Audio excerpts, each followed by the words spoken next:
Is this a reunion of everybody who's been in a Mammoth play, or I don't think so.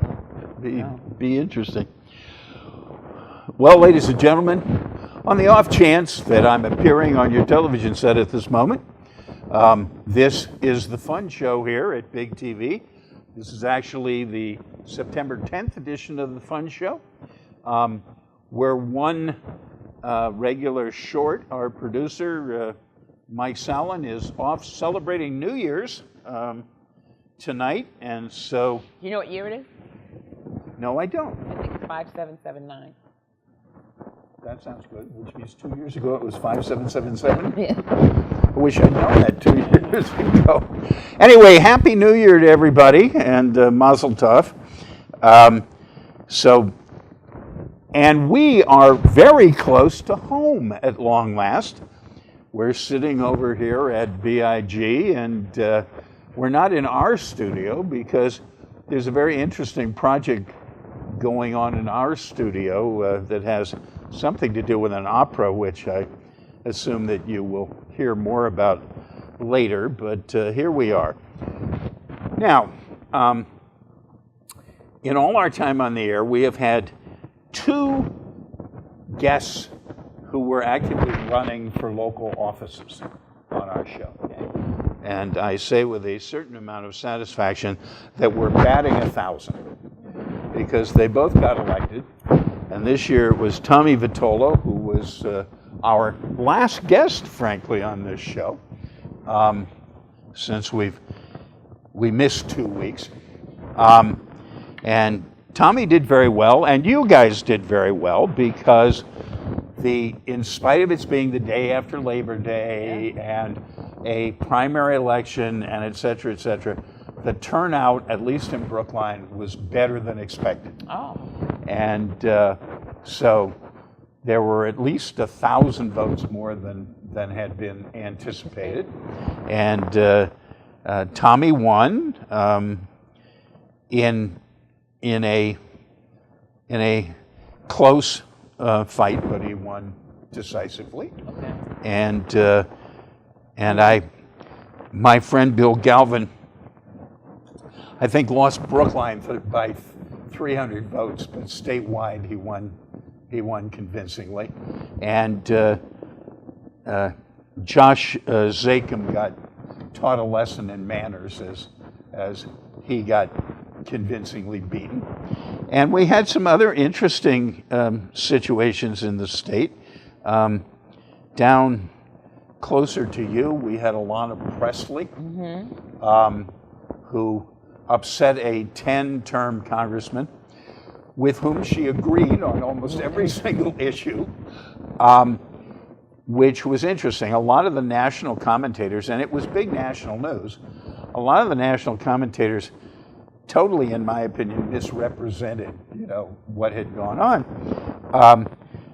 But the first thing I'd like to say about it is that Mike Capuano took the opportunity to show people how to be an adult politician, because his concession was so gracious and so supportive, and exactly the kind of thing that the current occupant couldn't imagine, much less pull off, right? But, a lot of people said, it's the progressive wave, it's the this, it's the that.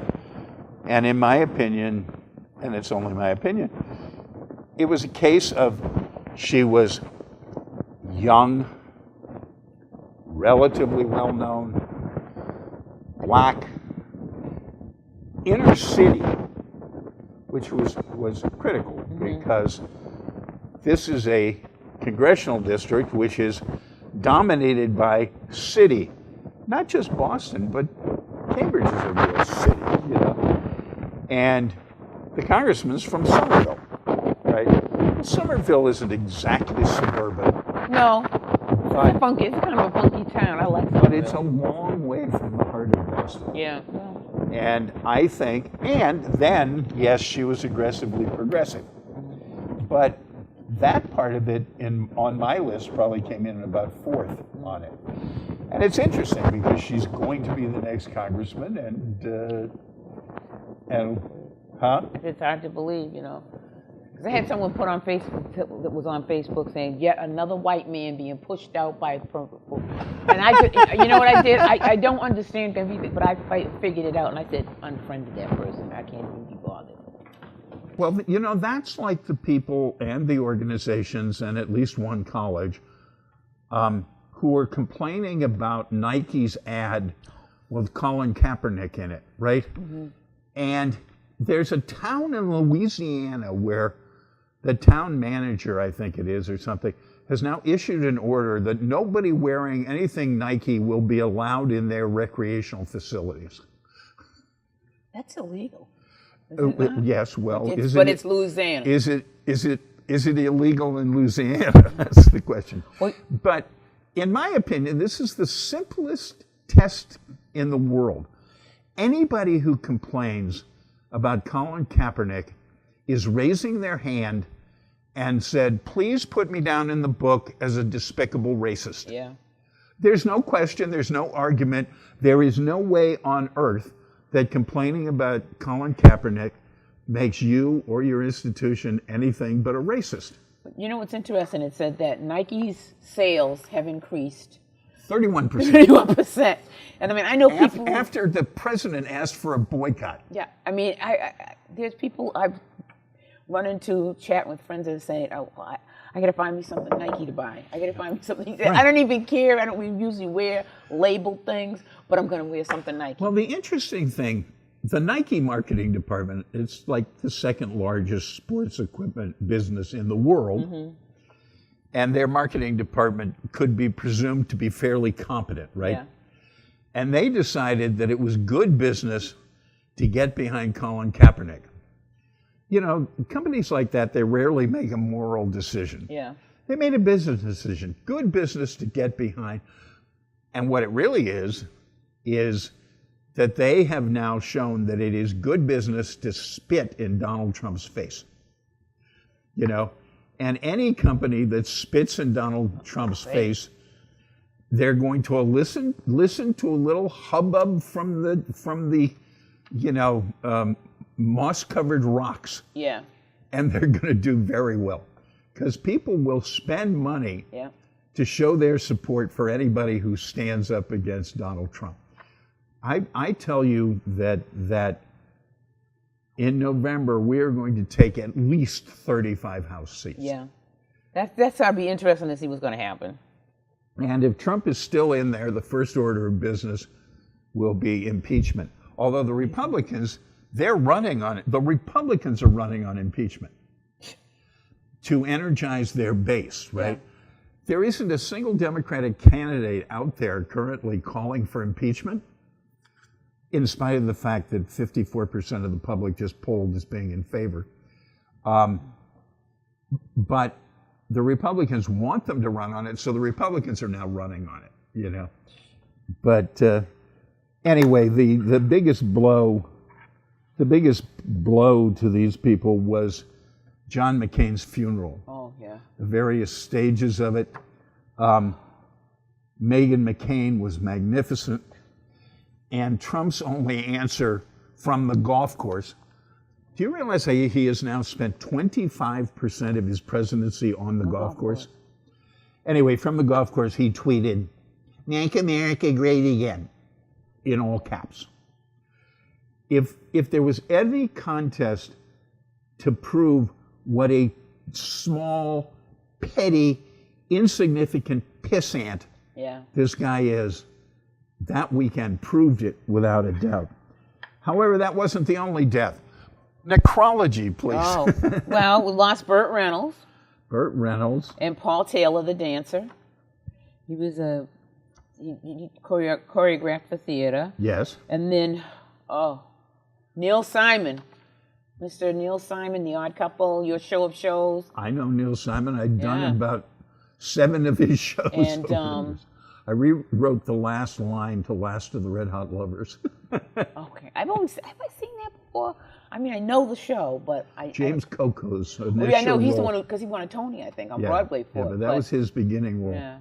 But I think Alan Arkin did the movie. I'm not sure. Probably. And then, of course, we lost John McCain, Robin Leach, Caviar Dreams, and, Robin Leach. Yeah.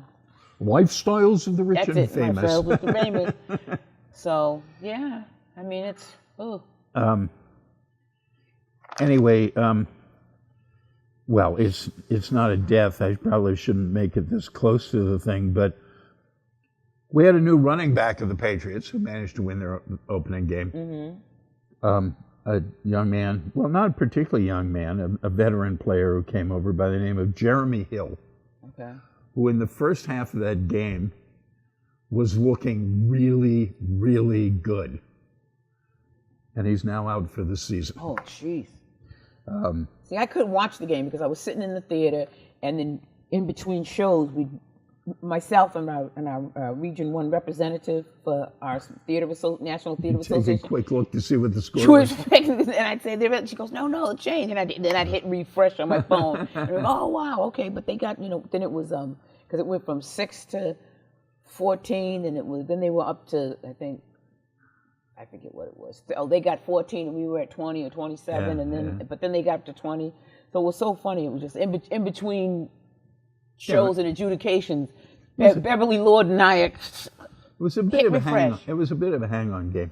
There was a fabulous game in Green Bay where Green Bay was down 17-0 at the half and came back to win the game by 1 point with like less than a minute to go in the thing. The Red Sox were playing in Atlanta, and my friend went with his sister and niece who live in Atlanta, and he said he had the nerve to have on a Nike cap and the Red Sox something, and he said he was getting booed, and his niece said, "Oh, you just love that, don't you, Uncle?" He said, "Yes, I do." Yeah. And they were down.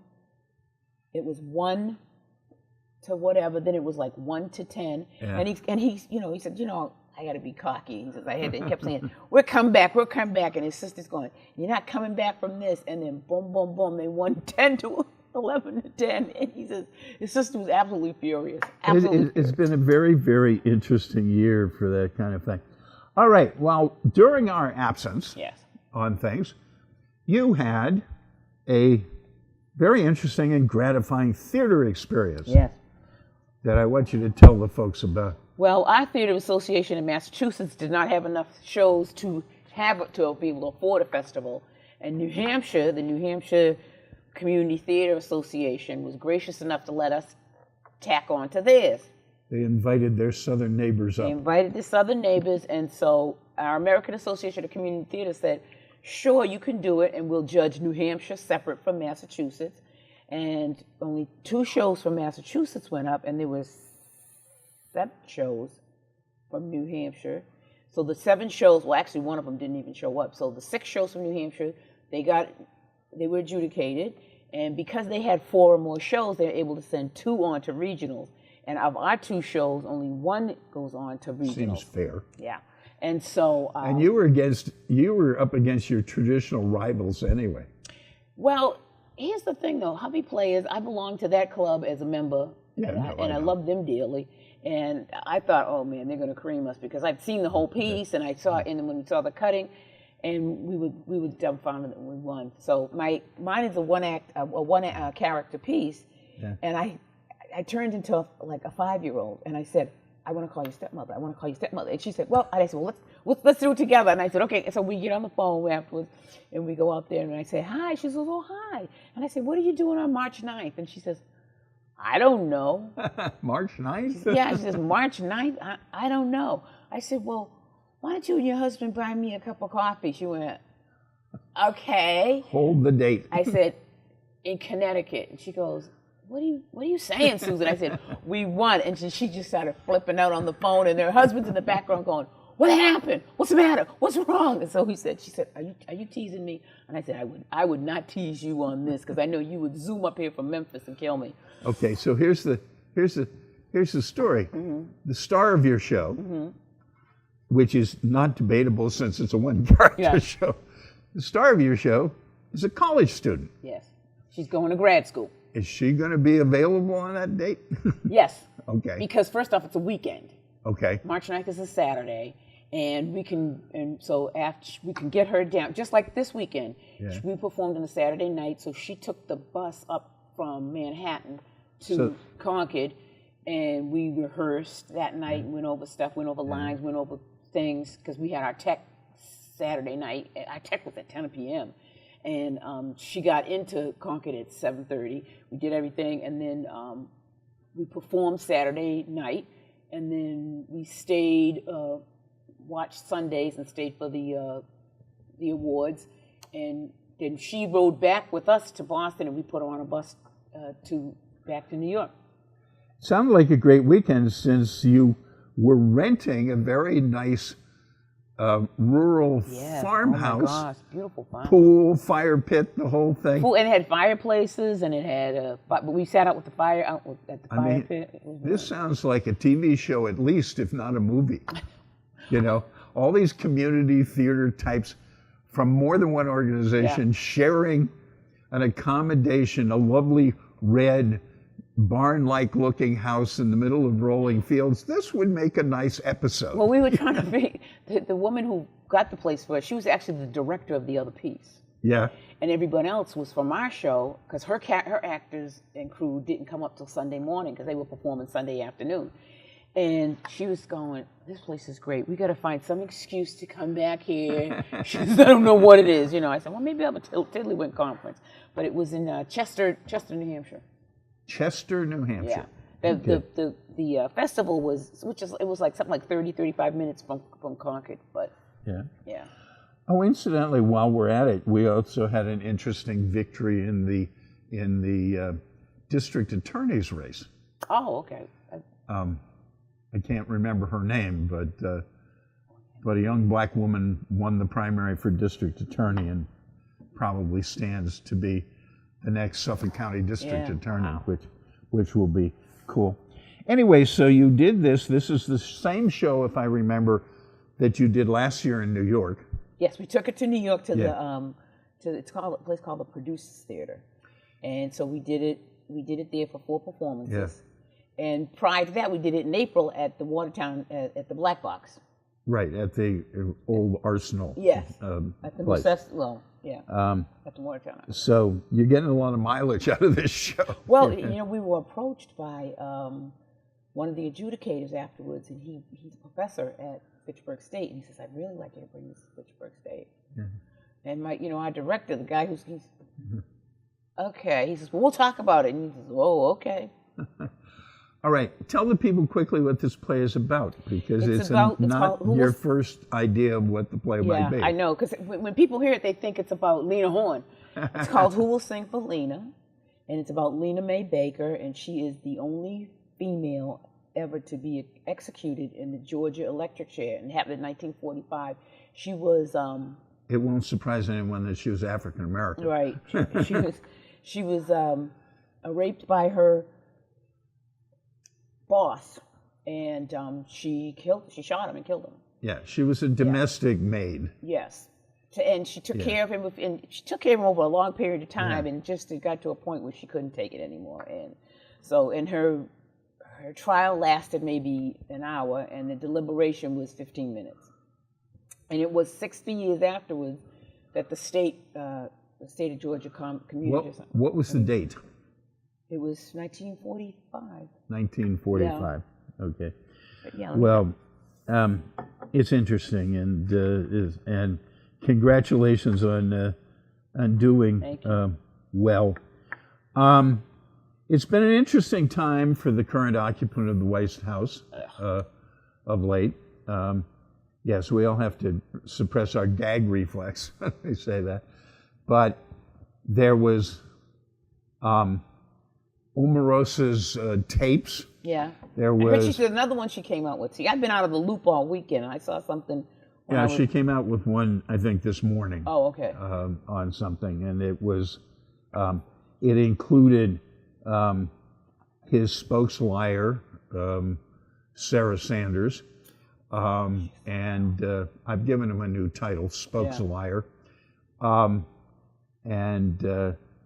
somebody else, and it was, it was in private. Apparently, he barged into a meeting. They say that he tends to wander around the White House and get bored and barge into meetings Well, when you don't do and anything.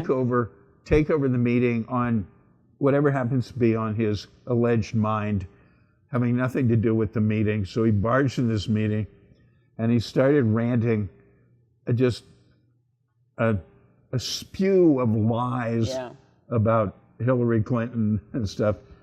And she recorded it. Now, in normal times, somebody recording all this stuff in the White House would be alarming, you know. Yeah. And then we had Fear, the book by Bob Woodward, which is really very telling. And as my sister said, Bob Woodward has a wonderful reputation for, you know, being very meticulous in his stuff. And then we had the anonymous op-ed in the New York Times, which led to a funny incident because the current occupant at one of his campaign rallies wanted to vent on the fact that it was anonymous. And the only problem was he was totally incapable of pronouncing the word anonymous. Anonymous. But he kept trying because synonyms are not in his capacity. But basically, the op-ed people took the position that, you know, it'll come as cold comfort to you. This is a paraphrase, not a quote. Come as cold comfort to you that there are actually adults in the room who are trying to protect America from this president. And this moved our immediate past president to say, that's not really much comfort. That's not the way it's supposed to work. Yeah. But it has started a good deal of more conversation about the 25th Amendment. Yeah. And the major problem with the 25th Amendment is the major problem with a lot of things, and that is it leaves us with Mike Pence. You know, which is not. You know, I said to somebody, I believe Mike Pence wrote that op-ed in the hopes that they would impeach idiot and then he could rise to power. Well, you share that opinion. I'm not sure you're happy to share an opinion with, but you share that opinion almost with Omarosa, who said that her careful study of it convinced her that it came out of Pence's office. Not Pence himself, but Pence's office. So I'm telling you, it's scary. It does have turns of phrases that only Pence uses in it. But I don't care. I don't care. Anybody who can bring this guy down is temporarily a good guy to me, you know. Because he really thinks he's going to be in office for 8 years. Yeah. There's some, well, he thinks he's doing a great job. I mean, did you hear him say, how can you impeach me when I'm doing such a great job? Did he make a comment about he's doing a better job than the last, how did he the last president or whatever. Well, you know, he thinks that. He's demented, but in any case. You know what this makes me think of? You know, they say the madness of King George. Yes. Something like that. I mean, and we know what was wrong with him now, but I mean. Yeah. Well, at least we could have a regent then. Yeah. Maybe we need a regent at this point. But it's, you know, it's kind of scary. What's the phrase, this too shall pass? And my response to that is, oh, please, Lord, let it pass. There was Quickly. some actor or actress in the last 24 hours, though, who I think probably is going to regret their comment because they said, where's John Wilkes Booth when we need him? And that's a little too extreme. You see another, speaking of presidents or whatever, heads of industries being toppled. Les Moonves is gone. Yes. And now they're saying they wonder what his wife's going to do. Well, she did not appear on the premiere episode of her show today. Oh, okay. And she did issue a statement saying she would be back, but she chose not to show today. And because she also has the other show where it used to be she would be there all 3 nights. Now she just does Thursday nights where they do the evictions on Big Brother House. I have no idea about that. I'm addicted to that thing. Ooh. And you regret it. Yeah, well. Yeah. Anyway, you know, I don't know. I mean, I still am of the opinion that that people really shouldn't be punished before they're convicted. And I feel so sorry for him and his $80 million severance package. Well, but however, they're live with that over his head. They're holding that up. But I mean, just as a general principle, I think people shouldn't be convicted until they're convicted. Yeah. But that's not the way it is now. Yeah. It's the irony. Guilty until proven innocent. Right. The irony is with DJ running around screaming witch hunt, witch hunt, witch hunt all the time. In this area, it is very similar to a witch hunt. Yeah. Or to the Salem, specifically the Salem witch hunts. Yeah. Because you were convicted by accusation. That's right.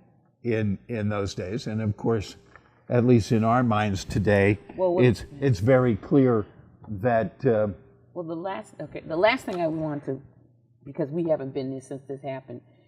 You know, there was an actor who was on the Cosby Show. Did you see this about Jeffrey Owens? Yes, his job change. Yes, he was working at Whole Foods. No, Trader Joe's. Trader Joe's. Okay, similar. Yeah. Well, when he went on TV to talk about it, he had a suit jacket on and he had his Trader Joe's. Well, that helps. And he'd been there working there for like 15 months, and nobody said anything. And this person just decided to do this, but they did him a favor.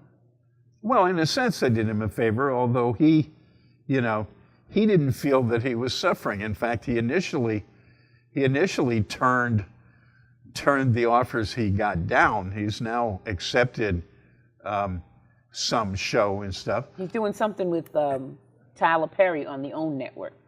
Yes, and it's not a one-off. He's got like 15 episodes or something on it. But he'd originally turned it down. Now, the interesting thing about that is, I mean, what about the nobility of work? You know, what about everybody who complains? Who complain, get a job. You know, why don't you get a job? He got a job. He's supporting his family. I think he's a Yalie.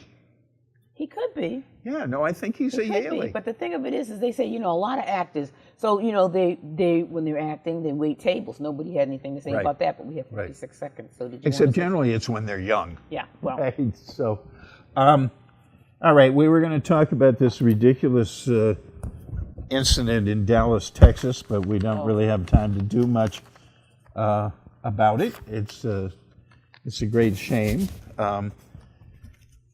There's so many questions outstanding that maybe we'll bring it up at some other point. And okay. What is that right? Yeah, because then you got to rerun and things like that. You ought to get in camera range. Oh, you were in camera range when you were working on the thing. Anyway, we're back. With any luck, next week we'll all be together. We'll be in our normal studio. Until then, this is the Fun Show from Big TV. We'll see you next week. Happy New Year, everybody. That's right. Happy New Year.